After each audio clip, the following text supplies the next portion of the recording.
आपराधिक मामले में हम एफआईआर कैसे दर्ज कर सकते हैं। सबसे पहले आइए जानते हैं कि एफआईआर होती क्या है, इसका महत्व क्या है और इसे कैसे दायर किया जाता है। एफआईआर का मतलब है पहली सूचना रिपोर्ट। ये एक दस्तावेज होता है जिसके लिए पुलिस अधिकारी को वारंट के बिना गिरफ्तारी करने का अधिकार होता है। एफआईआर में सामान्यतः तारीख, समय, स्थान, अपराध की प्रकृति, पीड़ितों और शिकायतकर्ता की पहचान और किसी भी अन्य संबंधित जानकारी जैसे विवरण होते हैं। ये आपराधिक न्याय प्रक्रिया का प्रारंभिक कदम होता है और सूचित अपराध की जांच आयोजित करने में पुलिस की मदद करता है। एफआईआर दर्ज करने के लिए निम्नलिखित कदम उठाए जाते हैं। आपको सबसे पहले उस पुलिस स्टेशन में जाना होगा जहां आसपास अपराध हुआ है, यानी कि जहां अपराध का घटना स्थल है। जब आप पुलिस स्टेशन पहुंचते हैं, आपको ड्यूटी ऑफिसर या दरोगा से मिलना होगा। उन्हें अपराध के बारे में पूरी जानकारी देनी होगी, जैसे कि घटना का समय, स्थान, अपराध का प्रकार और घटना में शामिल लोगों के नाम। कैसे आए बच्चे आप लोग? एफआईआर दर्ज कराने, आप एफआईआर दर्ज कराना चाहें, उसके विषय में पूछना है। एफआईआर कैसे दर्ज होती है? एफआईआर ऐसे दर्ज करने का जो प्रावधान है, आप लोग हैं, बच्चे हैं, कहीं से आ रहे हैं, कोई भी आपके साथ कोई भी घटना करता है, छेड़छाड़ करता है या कोई इस प्रकार की कोई हरकत करता है, तो उसको आप लोग वहीं से भी कॉल कर सकते हैं।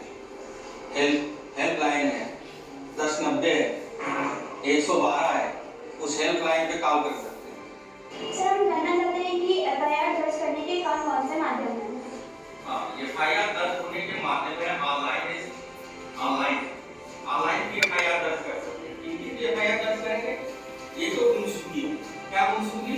जैसे आपका आई कार्ड खो गया, आपका आधार खो गया, आपका कागजी अंक पत्र खो गया, रास्ते में कई चीजें ऐसी हैं जिनके जो बैंक की पासबुक है, इसको जो है इन लोग पे जाके अपने गुमशुदगी एफआईआर दर्ज करा सकते हैं, उसका हमारे यहाँ आ जाएगा।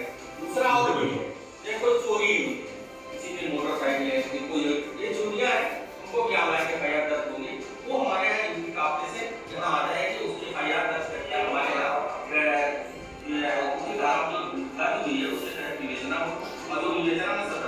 आपकी पूरी जानकारी सुनने के बाद एफआईआर को दर्ज करेंगे। आपको एफआईआर में दी गई जानकारी को सही तरीके से सत्यापित करना होगा। जब एफआईआर दर्ज की जाती है, आपको एक प्रमाण पत्र दिया जाएगा जिसमें एफआईआर का विवरण दर्ज होता है। इस प्रमाण पत्र को आप अपने पास रखिए, क्योंकि ये आपकी एफआईआर की आधिकारिक प्रति होती है। याद रखें कि एफआईआर दर्ज करने के लिए आपको सही और सच्ची जानकारी देनी होगी। झूठ बोलने या गलत जानकारी देने की कोशिश बिल्कुल न करें, क्योंकि ऐसा करना कानून के तहत दंडनीय अपराध है।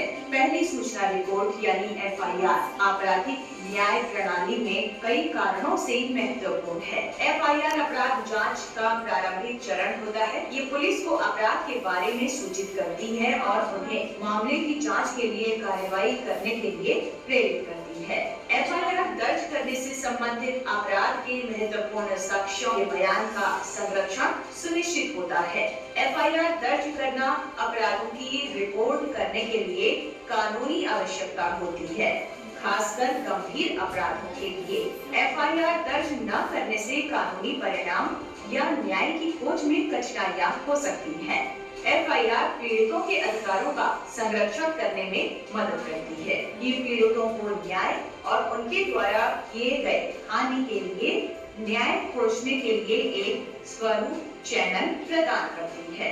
एफआईआर अपराध से संबंधित घटनाओं की एक समय रेखा स्थापित करती है, जिसमें घटना की तारीख, समय और स्थान शामिल होता है।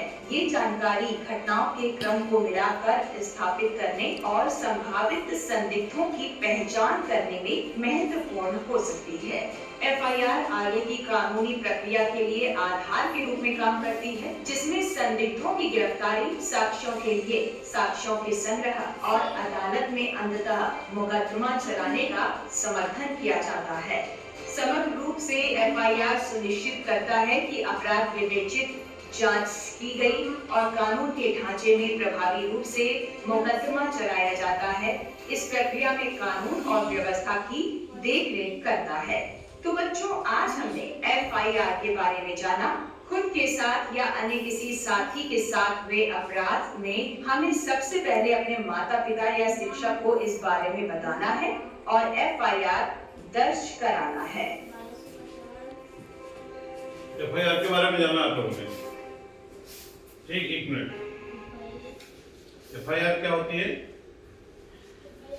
प्रथम सूचना रिपोर्ट। अगर किसी के साथ कुछ गलत होता है या ऐसा संसूचित होता है कि हाँ इसके साथ गलत हो रहा है या हमारे साथ गलत हो रहा है और वो आपत्तिजनक है और उसकी कोई सुनवाई नहीं होती है, तो पहली बात 112 पे कॉल करेंगे या 1090 पे या 1098 पे।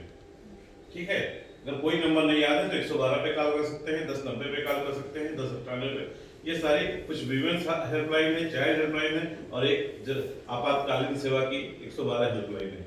ठीक है, तो बच्चियां गई और उन्होंने सर से पूछा, जो वहाँ थाना प्रभारी थे, कि कैसे एफआईआर करवाएं, तो उन्होंने बताया।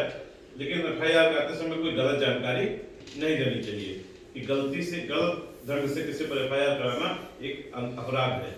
लेकिन अगर हमारे साथ कोई अपराध हो रहा है और वास्तव में हो रहा है तो हमें इस चीज की सूचना थाने को, अपने निकट के पुलिस स्टेशन को देनी है और एफआईआर करानी है। तो ठीक, आज आप लोगों ने डिजिटल अरेस्ट के बारे में जाना कि कैसे साइबर ठग डिजिटल अरेस्ट करते हैं और लाखों रुपए आपको परेशान करके कमा लेते हैं, आपको ठगी का शिकार बना देते हैं, आपको इतना परेशानी में डाल देते हैं कि आप सोच नहीं पाते हैं, आपका दिमाग काम नहीं करता है कि हम क्या करें। बच्चियों की सोशल मीडिया से तस्वीर पा गए, जैसे व्हाट्सएप स्टेटस पे लगाए या फेसबुक पे पड़ी है, वहां से उन्होंने उसको जो है कपड़े हटा दिए या कुछ ऐसी चीजें कर दी जिससे आपको दिया गया कि आपकी ये फोटो मेरे पास है और आपको घबराने की कोई आवश्यकता नहीं है।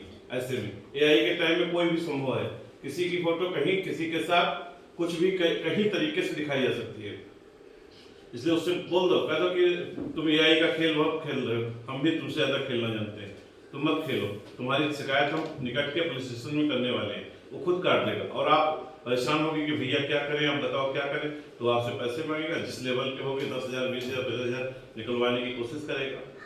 10 सीक्रेट डाल आपने देखा कि अपने निकट संबंधी, कभी कभी घर के लोग, कभी कभी पड़ोस के लोग बच्चियों को इधर उधर ऐसी जगह छूते हैं जहां पर उन्हें अनुचित लगता है और वो कह नहीं पाती, शर्म का शिकार होती है। हालांकि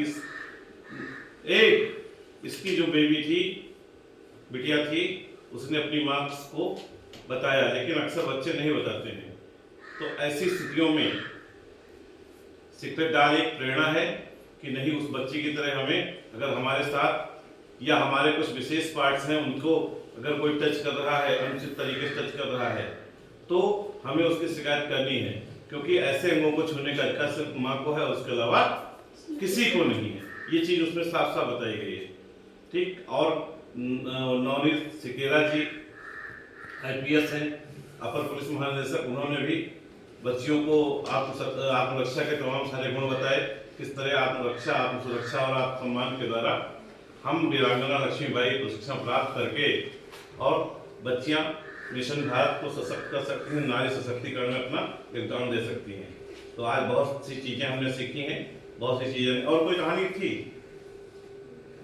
ये कहानी थी आपकी एफआईआर की, सीक्रेट डॉल की, निडर की और एक डिजिटल अरेस्ट की। ये सारी कहानियां आप लोगों ने देखी हैं और जाहिर है कि बहुत सी चीजें, नई जानकारियां मिली हैं। नंबर पुनः याद कर लें, 112 1090 1098 और 1930 और 1930 भी है साइबर क्राइम के लिए। 1930 साइबर क्राइम के लिए, अगर किसी के साथ ऑनलाइन फ्रॉड होता है, ओटीपी संबंधित फ्रॉड होता है या उसका पैसा हड़प लिया ट्रस्ट के खाते से, ऐसी स्थिति में हम 1930 याद रखें और उस पर कॉल करें। ठीक है, धन्यवाद। आज के लिए 3 बज गया है, अब इतना ही।